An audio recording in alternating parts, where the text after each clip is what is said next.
এটা কোনো কথা, এটা কোনো দেশ হইল? একটা লোকালয়ের উপরে কেন একটা ট্রেনিং বিমান উঠবে বলেন? এই দেশে কোনো মানুষের নিরাপত্তা নেই, এই কারণে আমরা এই দেশে থাকবো না। আমরা পুরো ফ্যামিলি দেশ থেকে চলে যাব। আমার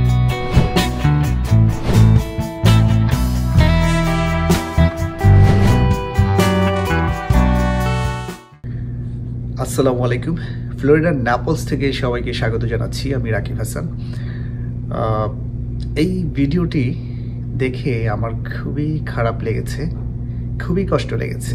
বাংলাদেশে যারা এসি রুমে বসে, সচিবালয়ে বসে বেশ বড় বড় কথা বলেন, হ্যাঁ, তাদের অন্তত এই যে ভিডিওতে যে একজন বাবা, তার যে হাহাকার, তার যে কষ্ট, এই বিষয়গুলো একটু ভালোভাবে ফিল করা উচিত। আমার ছেলে ব্রিলিয়েন্ট স্টুডেন্ট, পুরো কলেজে ফার্স্ট হয়। আমার ছেলে সবচেয়ে স্মার্ট।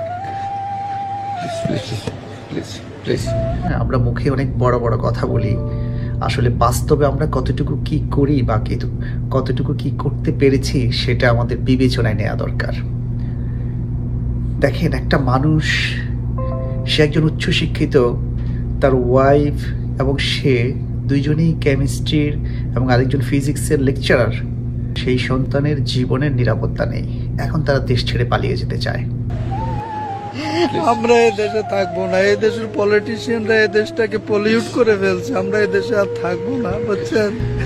প্রতিদিন বাংলাদেশ থেকে অসংখ্য ফোন পায় করে। কেন? কারণ হচ্ছে তারা কেউ দেশে থাকতে চায় না, বাংলাদেশ থেকে পালিয়ে যেতে চায়। মাঝে মাঝে দেখি পত্রিকায়, টেলিভিশনে ব্রেন ড্রেন এই সেই রিপোর্ট করা হয়, মেধা পাচার হয়ে যাচ্ছে। আরে ভাই, মেধাবী লোক ওখানে থাকবে নাকি? বাংলাদেশে ন্যূনতম যাদের যোগ্যতা আছে, যারা মনে করে যে তাদের নিজের এবং তাদের ফ্যামিলির নিরাপত্তা দরকার, তারা বাংলাদেশের মতো এরকম একটা দেশে থাকবে? আমি অ্যাসিস্ট্যান্ট প্রফেসর, আমার ওয়াইফও কেমিস্ট্রি লেকচারার। আমরা থাকবো না এই দেশে।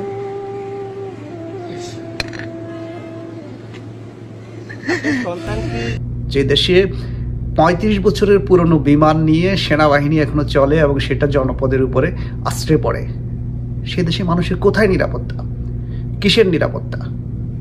যেখানে একটা ইন্টারিম গভর্নমেন্ট আসার পরে বাংলাদেশটাকে এখন পর্যন্ত একটা পজিশনে নিয়ে আসতে পারেনি। ১ বছর কিন্তু কম সময় না। এই ১ বছরে উল্লেখযোগ্য কি কোনো পরিবর্তন হয়েছে? কতটুকু পরিবর্তন হয়েছে? এটা আসলে ভাবতে হবে।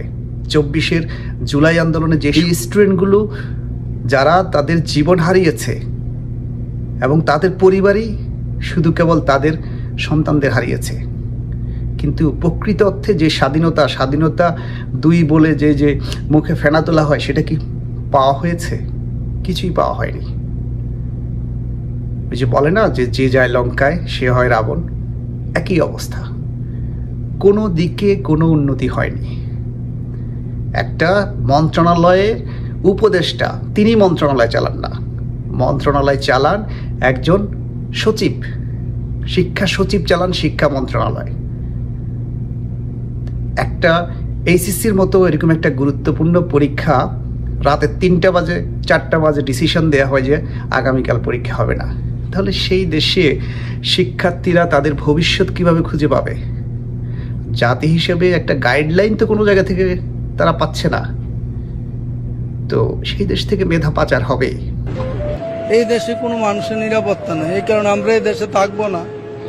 আমরা পুরো ফ্যামিলি দেশ থেকে চলে যাব। আমার ছেলে ব্রিলিয়েন্ট স্টুডেন্ট, পুরো কলেজে ফার্স্ট হয়। আমার ছেলে সবচেয়ে স্মার্ট।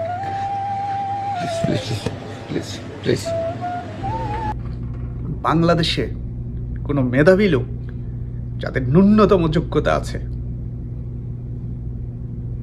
তারা এই দেশে থাকবে না। আমরা এই দেশে থাকবো না, এই দেশের পলিটিশিয়ানরা এই দেশটাকে পলিউট করে ফেলছে। আমরা এই দেশে আর থাকবো না, বুঝছেন? আমি অ্যাসিস্ট্যান্ট প্রফেসর, আমার ওয়াইফও কেমিস্ট্রি লেকচারার। আমরা থাকবো না এই দেশে।